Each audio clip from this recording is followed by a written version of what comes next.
The name of this video series is Inclusion Confusion. Can a school district remove all of its special day class programs? Recently, parents have called me expressing concern that a local school district has removed essentially all of its special day class programs. And the question becomes, can they do this in the name of inclusion? Well, before I answer that question, I'd like to provide some background. First of all, the law. The Individuals with Disabilities in Education Act, or IDEA, is the federal law that guides the provision of special education services for special needs children. And this federal law supersedes any school district policy, which means that if a school district policy is in conflict with the federal law, then the school district policy is unenforceable. Secondly, placement decisions must be made by the IEP team and not by the district administration.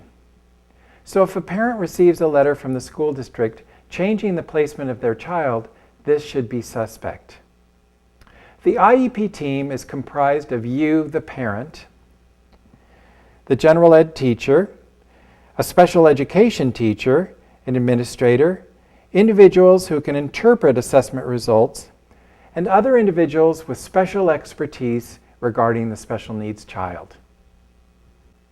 In making placement decisions, the IEP team must take into account the unique needs of the child.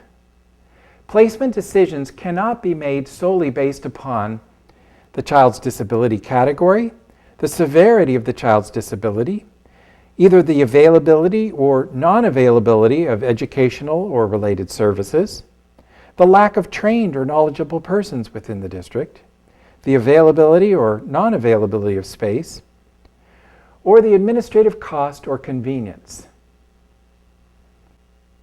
In considering the unique needs of the child, the IEP team must take into consideration the continuum of placement options.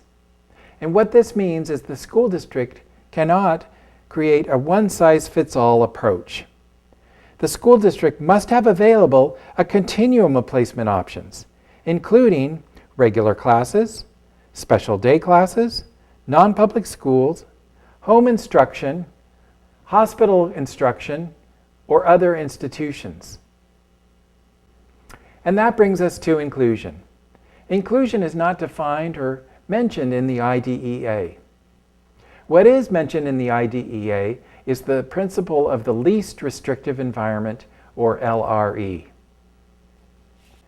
The least restrictive environment is that placement that allows children with disabilities the maximum exposure that's appropriate with children who are non-disabled.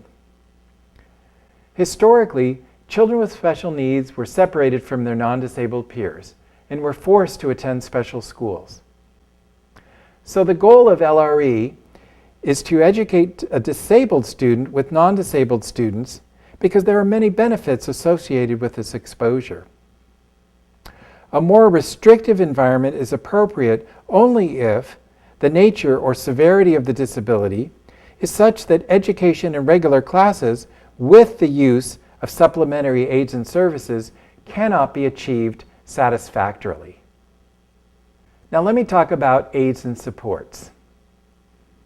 School districts must ensure that they have in place trained teachers and aides, as well as those supports and services necessary to allow students with disabilities to be educated in the regular education environment. Examples include support staff, one-on-one aides, itinerant teachers, modified curriculum, behavior plans, specialized instruction, to name a few. Providing these appropriate aids and supports is the school district's obligation.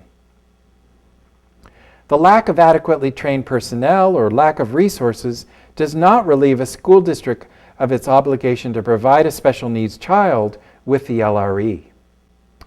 So what if the regular education placement is not the LRE for the child? Well, in that case, the school district must consider other placement options.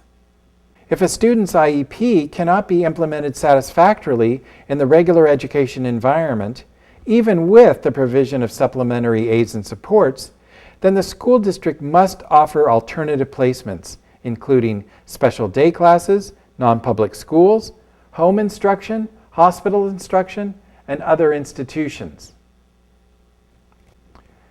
In conclusion, some things to remember about placement decisions.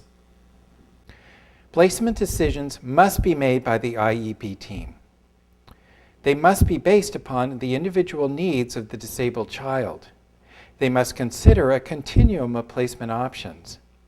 If a regular education placement can be satisfactorily achieved with the use of aids and supports, then the child must be placed in regular education with those supports. If a special needs child cannot be appropriately educated in the regular education setting, even with appropriate aids and supports, then the IEP team must consider other placement options.